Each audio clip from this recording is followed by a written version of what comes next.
Membuat Kak Jedar sama Kak Vincent ini menghadapi dua persidangan. Pertama sidang Kak Jedar sendiri dan sekarang laporan ini sendiri. Gimana nih Kak? Capek nggak sih Kak perasaannya? Waktu sudah pasti bicara waktu pasti banyak terbuang untuk pikiran, banyak terbuang untuk sidang ini Kak. Gimana Kak? Pasti. Maksudnya kalau masalah waktu dan capek itu sudah pasti. Cuma balik lagi, kita tuh lagi fokus untuk mengambil hikmah baiknya di dalam proses kayak gini. Maksudnya dari sini kita bisa belajar untuk nggak terlalu cepat percaya sama orang, harus lebih was-was, harus lebih hati-hati untuk berbisnis ke depannya. Jadi balik lagi, dengan apa namanya, dengan masalah ini kita ambil hikmah baiknya saja. Iya. Ya namanya manusia kadang ada musibah, ada kayak gini kan kita sebutnya sebagai musibah gitu. Aku juga nggak nyangka bisa mengalami hal seperti ini. Pastinya jatuh kemarin 2022, jatuhnya sih sejatuh-jatuhnya tuh kayak drop ya, hampir aku juga mengurung diri, males kerja, males interaksi, sempet gitu, karena emang gak nyangka bisa terjadi di hidup aku gitu. Tapi sampai sekarang juga kan proses juga udah 8 bulan. Penasaran aja sih gimana hukum Indonesia bakal bisa ditegakkan, apakah apa yang aku alami ini sebagai korban bisa dipulihkan. Kan ini juga mungkin bisa menjadi contoh kepercayaan juga buat masyarakat supaya apa ya, bisa fight gitu, bisa berjuang buat haknya, bahwa sebagai korban tuh pasti akan selalu ada jalan keluar, selalu ada jawaban dari setiap masalah. Makanya ya penasaran aja gimana hukum di Indonesia bisa berdiri buat orang-orang korban-korban kayak saya atau yang lain-lainnya gitu. Itu aja sih saya penasaran. Kak Jedar, mungkin kan ini kan sepertinya berlarut-larut ya sampai 2023 dan mungkin kan sampai Kak Jedar kerugiannya banyak sampai jual rumah. Seperti apa sih Kak mungkin Kak? Maaf Kak, sebelumnya saya nggak jual rumah, nggak jadi gitu. Jadi saya utuh banget saya. Ya saya bersyukur lah saya bisa melewati masa-masa krisis gitu. Tapi memang banyak sih dampaknya. Sempat stres, sempat sakit berkali-kali, jatuh bangun bolak-balik. Apalagi saya juga waktu saya tahu dapat kabar saya kehilangan uang dan mobil saya itu pas saya baru melahirkan, jadi itu benar-benar drop. Rasanya lebih parah dari baby blues. Tapi proses waktu semakin ke sini saya berpikir saya mau sampai kapan saya menderita, saya sudah kena musibah ini, uang saya hilang entah kemana, mobil-mobil saya juga sudah dijual-jualin entah kemana. Jadi saya juga bingung sekarang.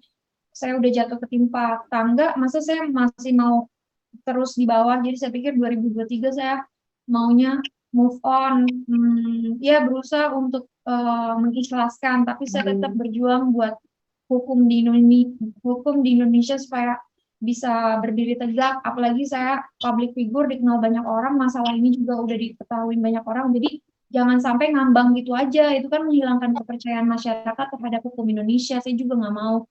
Gimana pun juga saya akan terus berjuang. Saya tahu capeknya kayak apa, bulak-baliknya, makan waktu, makan biaya, tapi saya tetap berjuang. Saya mau kasih contoh ke orang-orang, karena ternyata dari kasus saya yang saya alami ini banyak orang yang curhat gitu, banyak yang aduh ketipu 2M, ketipu, ada yang 20M, ada yang berapa.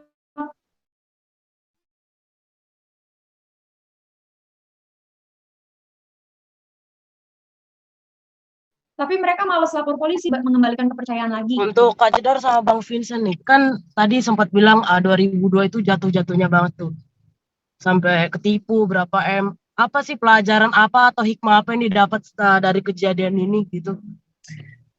Kalau dari sisi saya sih apa ya, kita kan juga baru menikah, jadi saya anggap musibah ini tuh ada hikmah baiknya, di mana kita tuh ini uji juga, di mana kita harus ada buat sama dan lain, sebagai pasangan, maksudnya together, satu sama lain. ya itu satu sama lain. Jadi di sini saya ambil hikmah baiknya di mana dengan musibah ini aku jadi pelajari dia, dia jadi pelajarin saya, dan di sini kita juga berjuang bersama untuk membangkit lagi kayak gitu.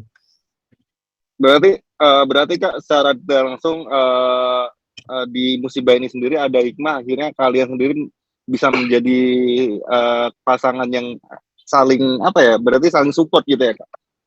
Ya iyalah, maksudnya mungkin teman-teman media tahu kan kemarin Vincent kan dihujat habis-habis lah gara-gara gitu-gitu.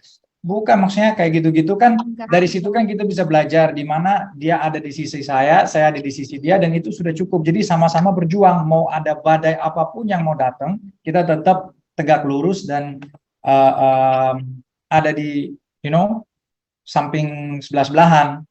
Ya sama sih, saya juga kan ngerasanya ada masalah kayak gini, berat, kehilangan uang hampir 10 miliar, tapi pasangan saya, suami saya itu masih tetap support, tetap ada, bahkan membela saya mati-matian, jadi garda depan, kesana kesini gitu. Jadi saya ngerasa bahwa meskipun saya sedang jatuh, tapi suami saya tetap ada di samping saya gitu, melindungi, menjaga, gitu. Hanya mensupport tapi ikut terjun langsung, karena tahu betapa repotnya saya awal-awal saya tahu saya kena musibah ini kan saya baru ngelahirin, jadi saya masih berjuang untuk air susu, tapi suami saya bisa mewakili saya, itu saya udah bersyukur banget sih gitu. Kak Jedar, selain suami, selama melewati masa-masa sulit ini nih, selain suami, dukungan dari teman-teman mungkin seperti apa sih Kak Jedar? Iya, Dukungan teman-teman dari teman-teman terdekat. mendoakan, terus ikut mensupport, tetap nanya gimana prosesnya, gimana sekarang sampai mana prosesnya, terus apa aja langkah-langkah yang udah dilakukan, terus selalu update gitu, selalu tanya kabar saya gimana gitu, apa yang bisa dibantu gitu. Cuma saya balik lagi bilang, saya udah serahin ke pengacara saya juga percaya hukum di Indonesia akan menindaklanjuti hal-hal seperti ini agar nggak terjadi lagi, nggak mudah terjadi lagi di kalangan masyarakat lain gitu. Jadi luar biasa sih support teman, keluarga gitu, tanpa menjatuhkan saya kenapa saya mudah sekali terbawa omongan manis bla bla bla, tapi mereka support luar biasa.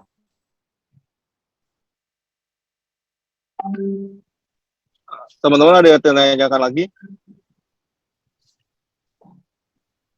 buat teman-teman media?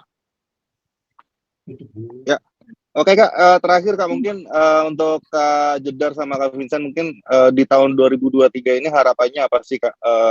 Dan mungkin untuk Kak Jedar sendiri udah kepikiran lagi nggak sih kayak ngambil job lagi gitu, apa mending stay fokus di Bali gitu, atau mungkin seperti apa gitu Kak? Oke, kalau harapannya buat 2023, pertama-tama ya semoga keluarga bisa sehat. Terus kedua, semoga masalah ini bisa menemukan titik terang supaya Stephen bisa mempertanggungjawabkan apa yang dia perbuat, gitu. Supaya saya juga bisa mendapatkan hak-hak saya pulih kembali. Terus selanjutnya ya semoga, semoga jadi blank nih ngomong apa. Untuk kerjaan Kakak Jedar, untuk kerjaan sendiri mungkin udah pengen ngawalin tahun ini sendiri, udahlah fokus kerja aja, stay di Jakarta gitu, atau tetap stay di Bali gitu? Enjoy life man, Bali man. Enggak, sebenarnya buat saya pribadi sih, saya saat ini saya tetap memilih tinggal di Bali karena kebetulan juga saya nyaman di sini gitu. Terus untuk usaha sendiri saya pengen punya bisnis di Bali, tapi semoga bisa lancar di tahun 2023 ini gitu. Karena niat saya 2023 saya harus move on gitu. 2022 kan saya banyak sedihnya, saya banyak merenungi hidup saya jadi stres, saya jadi terpuruk gara-gara CSB. Dan 2023 saya rasa udah cukup ya. Jadi saya mau move on, saya mau mulai menata lagi hidup saya supaya lebih percaya diri, nggak apa ya, traumanya semoga nggak berlarut-larut gitu. Oke, buat teman-teman media, apakah ada pertanyaan lagi?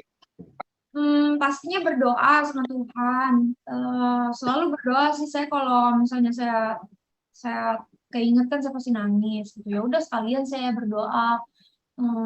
Saya minta maaf sama orang tua, sama Tuhan. Terus saya berdoa semoga apa ya? Ya kalau misalkan ya rezeki saya hilang gini, tapi mungkin kalau memang bukan rezeki saya ya udah saya harus belajar ikhlas. Tapi kalau memang masih rezeki saya, ya suatu saat atau gimana caranya pasti juga kembali gitu. Jadi saya tetap percaya Tuhan punya rencana yang indah buat saya, gitu aja sih.